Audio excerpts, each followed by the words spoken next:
Yan, dito tayo ngayon sa Splash Town Water Park. Yan, so ganyan. Hindi naman siya gaano malawak. Kaso nga lang ang ganda yung pagkakagawa. So dito yung CR nila din pang women. Ito yung pang men. Tapos yan. Dito yung pang adults. Tapos yun yung slide para sa mga adults.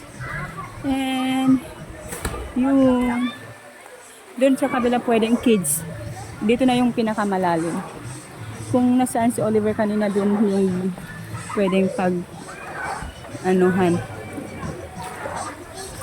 grill area. So yan yung slides pang adults. Yan. So maganda dito, may mga nakaupo talaga na nagbabantay din sa mga bata. Kaya well attended sila.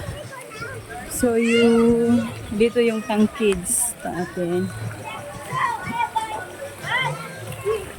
Yan. And bawat area dito may dalawang nakaupo doon. Doon sa kabila meron din. Doon sa kabila meron din. So na-scatter sila for the safety of the kids. And that is our let's go. You go na. You go na. Cottage nila dito may 800, may 1,200. Yan. Tapos merong 500 doon. Yung lang, yung table at saka yung umbrella type. Yes, that is still there. And then, yung kanyang entrance, 190 sa adult, 150 sa kids and senior citizen. Yan.